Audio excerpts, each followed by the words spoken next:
What up, people? Welcome back to the MySpace Effect, building influence and impact. Let me fix my mic. How am I looking? Yeah, thank you.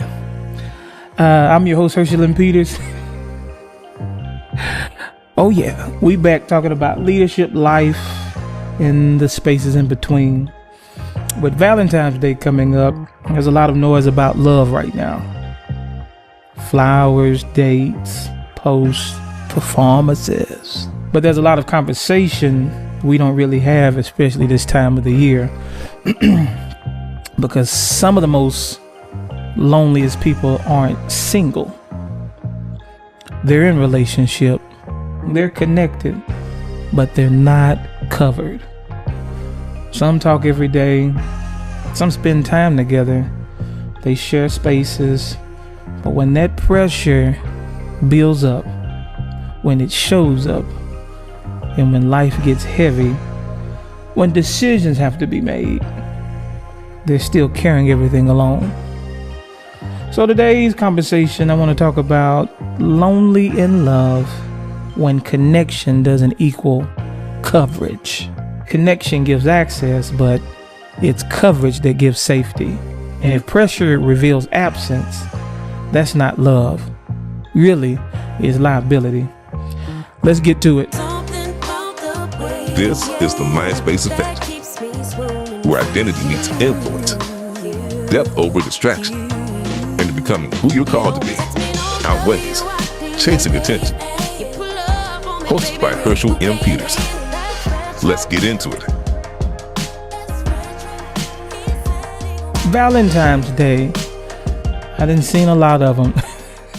But one thing that I've learned in life is that Valentine's Day exposes emotional gaps. A lot of lonely people aren't single. They're just unsupported. And the tension in that really has much to do with being close to someone but still, at the same token, carrying everything alone. That's really that tension. Oh, I know I'm talking good. I know I'm talking good today. Huh? Some of the most loneliest people I know aren't single. They're partnered, but again, uncovered. Uncovered. So before I get ahead of myself, let me give the distinction between connection and coverage. Because there's some illusion out there, and we need to pop it with some clarity. What healthy connection looks like is communication. Effective communication, I might add. Chemistry. Time spent. Shared moments. You really enjoy each other. There is a harmony, a synergy that's there. But when you got coverage, it's consistency under pressure. It's emotional protection. Like, hold up, you all right? If you ain't good, I ain't good, huh? And most importantly, which is really an issue in so many different relationships right now, accountability. And here's a kicker: advocacy when you're not present. See, access without accountability is dangerous. And many of us, we confuse the two, but I'm going to tell you why that happens. This is not blame. This is really more so about self-awareness. We tend to confuse attention with intention. Some of us make the mistake of closeness for commitment, that is proximity. And here's a big thing right now. Social media validates connection, but it hides coverage. So the question is, who do you call when it's heavy? Not when it's just fun. Lonely in love is what I want to talk about tonight. It can really exemplify loneliness in the sense of singleness or loneliness in a relationship. This episode is rated E for everyone, huh? But that is my emotional core. That's really what I want to talk about tonight at my core. I want to really just deal with things that people feel but don't necessarily say. Some have a hard time verbalizing. I want to help with that. Some of the things people deal with is being emotionally alone while partnered. Yeah, that is, I've been there. That is like They having a honky dory time. I'm just looking upside your head like, Negro. You carrying stress and decisions. And then at the same token, you fear being solo. Here's another capacity of it. The fear of unmet expectations. Yeah, that's huge. Loneliness hurts more when someone is sitting next to you. That's a tough situation to be in. To be married, to be in a relationship, to be dating somebody, and next thing you know, you just sitting there just like, really? A lot of leaders struggle with this. This is why the MySpace Effect exists, to really help us leaders in every capacity possible. High capacity people typically normalize the imbalance because there's a habit and tendencies when you're leading. Sometimes leaders overfunction relationally. You do too much. Again, it goes back to habits and tendencies. Sometimes being a leader, so many things can be so ingrained in you.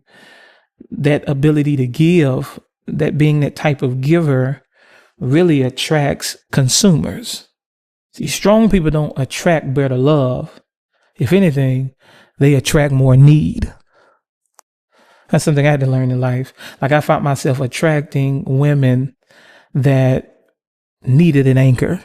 You in transition in life, you're not really stable. You don't know what communication look like. You in between stuff, making the decision, and then some of them just low down. You know how to communicate when you want to. You just ain't worth a damn.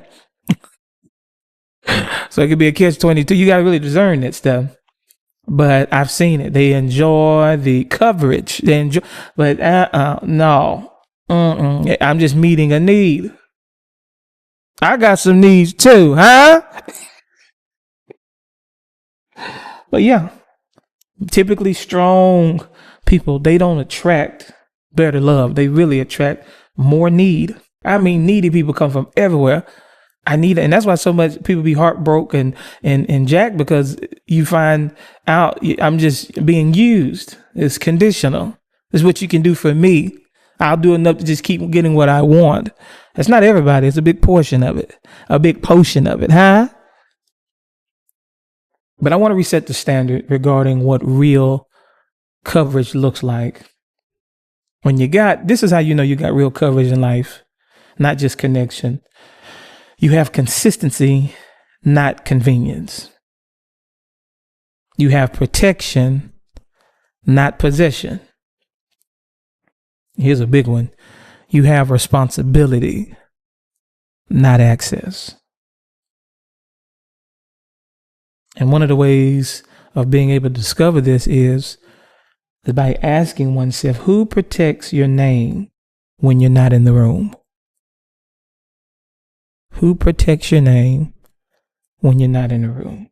I want to do somewhat of a Valentine's Day reframe, how we view this, how to help each other out. Especially those that this episode is really popping upside the head, because it's knocking me out too. But instead of asking, why don't I have someone? Ask yourself, am I covered where I'm connected? I'll be honest with you. One thing I've learned in life, it is better to be alone than to be emotionally exposed. That is not a good feeling.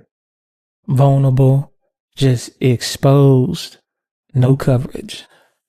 No coverage. That's tough. That's tough. I want to leave you with this thought. Being connected to someone doesn't automatically mean that you're supported by them. It doesn't mean that. And being chosen doesn't always mean you're protected. So this week, with Valentine's Day just around the corner, I hope you don't ask yourself why I don't have someone. Ask that question once again. Am I covered where I'm connected? Because love shouldn't leave you exposed. It shouldn't feel like emotional survival. And it definitely shouldn't require you to abandon yourself just to keep access. Sometimes the most loving thing you can do is raise the standard, not lower it. Think about it. So if this episode has resonated with you, share it with someone who needs language for what they've been feeling but could not articulate and explain. And if you're building your life, your leadership, and your relationship with intention, this is your space. This is the MySpace Effect. I'll see y'all on the next one. Peace. If this added value, share it. If it challenged you, sit with it. And remember, the assignment is you.